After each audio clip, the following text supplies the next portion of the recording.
Hello everyone, আমি সুচন্দ্রা। আমার নতুন একটা ব্লগে তোমাদের অনেক স্বাগত। পুরো ব্লগটা দেখো, আশা করি তোমাদের ভালোই লাগবে।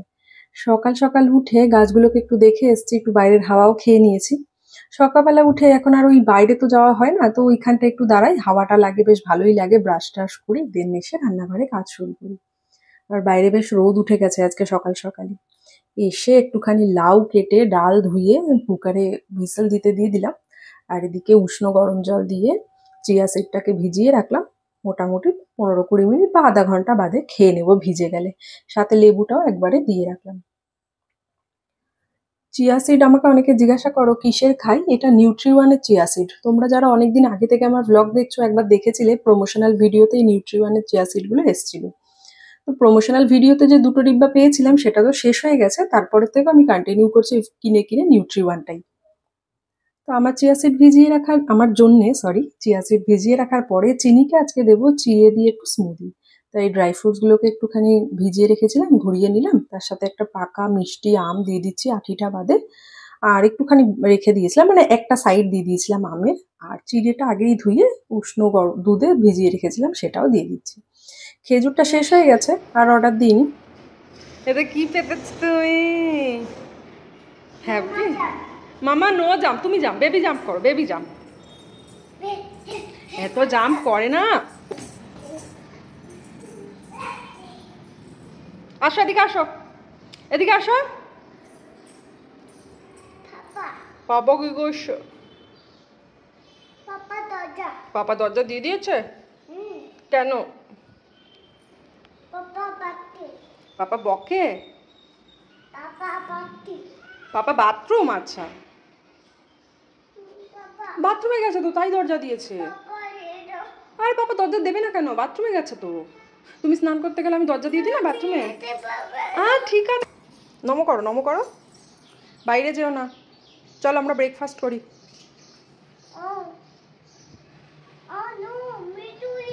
মিঠু এখন দেখা দেবে না মা, রোদ্দুর তো বাইরে। বিকালে আসবে মিঠু, বিকালে।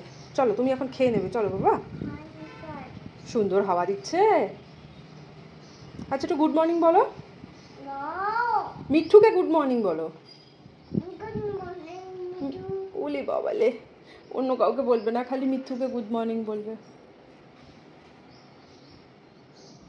চলো খেয়ে নি, চলো।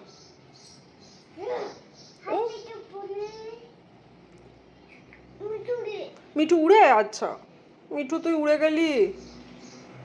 ওটা মিঠু না মা, ওটা পায়রা। পিজন। বাইরে না। মা কি বলেছে? মা বাইরে যেতে না করেছো তো? ভেতরে আসো, ভেতরে আসতে বলেছে মা। মা রাগ করবে কিন্তু। আমি চিনির সাথে কথা বলবো না, যাই, চলে গেলাম। তুমি ভেতরে আসো, ভেতরে আসো, ঘরে ঢোকো। ভাবলাম আর 2-3 দিন মাসের বাকি আছে, তো ঠিক আছে একবারে গ্রসারির সাথে অর্ডার করে দেবো, বা এর মধ্যে 2-1 দিনের মধ্যে যদি আমরা বাইরে বেরোই তাহলে কিনে নিয়ে আসবো। তো ওই জন্য আর বিগ বাস্কেটে দিইনি। চিনিকে খাইয়ে এসে বিছনা টিছনা গুছিয়ে সন্দীপের জন্য চিড়ে ভিজিয়ে রেখেছিলাম। তো সন্দীপকে একটা ছোট মিষ্টি আম কেটে একটুখানি গুড়ের পাউডার দিয়েছি, আর তার সাথে কতগুলো কিশমিশ ধুয়ে দিয়ে দিয়েছি। সন্দীপের ব্রেকফাস্ট ওটাই। আর আমি চিয়া সিডটা খেয়েছি, সেরকম একটা খিদে আমার পাইনি, অন্য কিছু একটু খেয়ে নেব। রান্না আজকে খুবই সিম্পল। এখানে লাউয়ের খোসাটা রেখে দিয়েছিলাম সেটা, আর সাথে একটা আলু, পেঁয়াজ, আর একটু গাজরও কাটা ছিল সেটাও দিয়ে দিয়েছি, হাফ ক্যাপসিকামও দিয়ে দিয়েছি। ভালো করে ভেজে নিয়েছি। এবার নামানোর আগে 2 চামচ পোস্ত দিয়ে দিয়েছি। এইভাবে পোস্ত দিয়ে ভাজাও না আমার বেশ ভালো লাগে খেতে। তোমরা কি কেউ খাও এইভাবে? খেলে জানিও কিন্তু। আর যদি না খেয়ে থাকো তাহলে একবার ট্রাই করো। নট অনলি লাউয়ের খোসা, এটা তোমরা খালি আলু ভাজা বা আলু উচ্ছে ভাজার সাথেও পোস্ত দিয়ে খেতে পারো, বা আলুর খোসা যখন ভাজবে এইভাবে কিন্তু খেতে পারো। ওদিকে ভাতও বসিয়ে দিয়েছি, আর লাউ দিয়ে ডালও হয়ে গেছে। এখন যাবো চিনিকে স্নান করাতে। চিনিকে স্নান টান করিয়ে চিনি একটুখানি বই টই নিয়ে বসেছে, আর চিনির চুলগুলো এমন এদিক ওদিক হয়ে যায়, তো আমি একটা ক্লিপ লাগিয়ে দিয়েছি, কারণ ও এখন ভাত খাবে, নাহলে চুলগুলো চোখের সামনে এসে এসে পড়বে। ক্লিপটা আবার শোয়ার সময় খুলে দেবো। তো ম্যাডাম একটু বই টই নিয়ে ক্যাট ডগ এ সমস্ত বলছে। আমি বললাম ঠিক আছে তুমি বসো, আমি তোমার খাবার নিয়ে আসি। তো চিনিকে একটা অমলেট দেবো। এমনি তো আমরা যা রান্না করেছি সেগুলো তো খাবেই, বাট তার সাথে ওকে একটা অমলেট দেবো। ওই একটু ভাজা দিয়ে দিলাম 1 চামচের মতন, আর একটু ডাল দিয়ে দেবো, ডালের সাথে লাউও দিয়ে দেবো, আর একটা অমলেট অলরেডি আমি বসিয়ে দিয়েছি গ্যাসে, হয়ে গেছে। ওটা তুলে দিয়ে দেবো। আর চিনির কমফোর্ট ফুড না, মানে চিকেন, ডিম এগুলো যদি থাকে, চিনির হচ্ছে এগুলো কমফোর্ট ফুড। মানে ও তারপরে আর তোমাকে কোনো বায়না টায়না করবে না, নিজে হাতে খালি খেতে চাইবে, বাকি কোনো বায়না টায়না করবে না। আর আমায় অনেকেই জিজ্ঞাসা করো চিনি এত তাড়াতাড়ি চিবিয়ে কি করে খেতে শিখে গেল। চিনিকে তো তোমরা অনেক পরের থেকে দেখছো, যারা অনেক পুরোনো ব্লগ দেখেছে বা জানে, চিনি অনেক ছোট থাকতে চিবি করে খাওয়া শিখেছে। দেখো আমরা মারা বাচ্চাদের কিন্তু সবসময় খাওয়া নিয়ে একটু টেনশন করি, টেনশন ঠিক না, প্যানিক করে ফেলি। চিনি কিন্তু একদিনে এত সহজে খাওয়া শেখেনি, যেটা এখন দেখে খুব স্মুথ মনে হচ্ছে, অ্যাকচুয়ালি ব্যাপারটা কিন্তু এত স্মুথ না, সেটা যে কোনো বেবির ক্ষেত্রেই। মাদেরকে কিন্তু বাচ্চাকে একটু টাইম দিতেই হবে। টাইম ইন দ্য সেন্স, আমি খাইয়ে দেবো, খাচ্ছে না কেন, এইটুকু খেলে পেট ভরবে নাকি, ওটা খেতে হবে, এটা খেতে হবে, এইগুলো একটা সময় একসাথে করলে হবে না। বাচ্চাকে না মোটামুটি দাঁত উঠে যাওয়ার পরে বা দাঁত ওঠার আগে থেকেই ফিঙ্গার ফুড দিয়ে কিন্তু অভ্যস্ত করতে হবে। সেই সময় বাচ্চা খাবে কম, ফেলবে বেশি। ইভেন চিনি এখনো যখন নিজে হাতে খায় তখন কিন্তু অনেকটাই ওয়েস্ট হয়। তাতে কি হয়েছে, নিজে হাতে খাওয়া তো শিখে গেছে, খাওয়াটাকে এনজয় তো করে, খাবারটাতে হাত লাগাচ্ছে, টেক্সচারটা তো অনুভব করছে। তো ওটাতেই কিন্তু ওর একটা ইন্টারেস্ট। আর এইরকম করে করেই কিন্তু চিনি খাওয়া শিখে গেছে।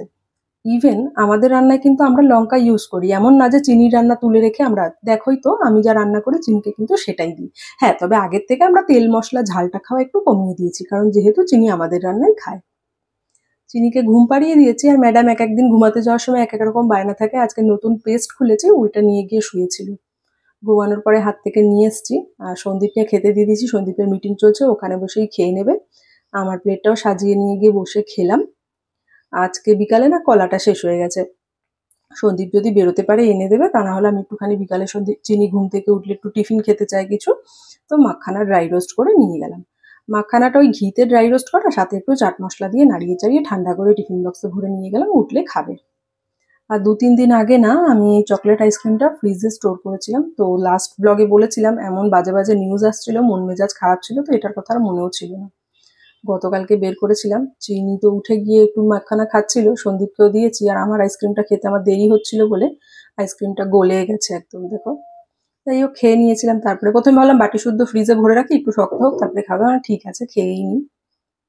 তারপরে চিনিকে এই ঘরে নিয়ে এসেছি, নিয়ে এসে ম্যাডাম একটু মাখানা খাচ্ছে, চোখ মুখ দেখলে বুঝতেই পারবে, ঘুম থেকে সবে উঠেছে। তারপরে মাখানাটা খেয়ে ওই আমি ওর সাথে একটুখানি টাইম স্পেন্ড করছিলাম, সেরকম কোনো কাজ নেই, রান্না তো আছে, রাত্রিবেলা খাওয়ার আগে আমাদের খালি একটুখানি সন্দীপ যদি ডিম খেতে চায় ডিম করবো, আর তা নাহলে পাঁপড় টাপড় ভেজে নেবো। আর এদিকে দেখো, আর চিনির জন্য একটু কিছু হয়তো ভাবছি কিছু করে দেবো, তা নাহলে খালি ওই ভাজাটা দিয়ে কি খাবে বাচ্চা মানুষ ভাত, দেখি কি করা যায়। তো সন্ধে হয়ে গেছে, এখন বাজে সন্ধে 7টা। আমি আর চিনি মিলে ওই ঘরে গল্প টল্পই করছিলাম, সন্দীপ একটু বেরোচ্ছে, ওই একটু ধনেপাতা লাগবে আর একটুখানি ডিম শেষ হয়ে গেছে ওটা আনতে। এদিকে দেখো বাইরে সবে সন্ধ্যা হয়েছে, 7টা 5 বাজে তখন, আর চিনিকেও চুল টুল বেঁধে দিয়েছি। আমি সন্দীপ চলে আসার পরে সন্ধ্যা টন্ধা দেওয়া হয়ে গেছে, এখন চিনিকেও দুধ খাওয়ানো হয়ে গেছে। আমি আর সন্দীপ খাবো আজকে একটু চা, তবে আজকে একটু লেবু চা খাবো, তো ওই জন্য চা পাতাটা একটু কমই দিলাম। আর দিয়ে একটুখানি ফুটে যাওয়ার পরে অর্ধেক লেবু ভালো করে স্কুইজ করে দিয়ে দিয়েছি। লেবু চা খেতে বেশ ভালোই লাগে, বিশেষ করে গরমকালে। আর একটু জলজিরা থাকলে খুব ভালো হয়, এর মধ্যে একটা বেশ ভালো টেস্ট লাগে। আমি জানি না তোমরা লাইক করো কিনা জলজিরা দিয়ে, বাট আমার বেশ ভালো লাগে। এই কাপগুলো বেশ অনেকদিন ইউজ করা হচ্ছিল না, ভাবলাম আজকে এই কাপে খাই, আর এরকম টাইপের চা খেলে না কাচের কাপে আমার বেশ ভালো লাগে, কি সুন্দর লাগে দেখতে, দেখো।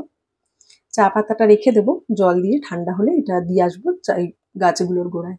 আর একটা টোস্ট বিস্কুটের প্যাকেট খুললাম, দেখো প্যাকেটের থেকে অর্ধেক ভাঙা বিস্কুট, তাও ভাঙা বিস্কুটগুলো তো প্লেটে নিইনি বলে তোমরা অতটা দেখতে পাচ্ছ না, রেখে দিয়েছি, পরে ব্রেড ক্রামস বানাবো যদি কিছু ওরকম ভাজাভাজি রান্না করি। চাটা খেয়ে ভাত বসিয়ে দিয়েছি, এদিকে চায়ের জলটা ঠান্ডাও হয়ে গেছে, গাছের গোড়ায়ও দিয়ে দেবো। আর এই ব্লগটাকে এখানেই শেষ করব। ব্লগে যদি তোমাদের কিছু ভালো লেগে থাকে লাইক কমেন্টস করে দিও।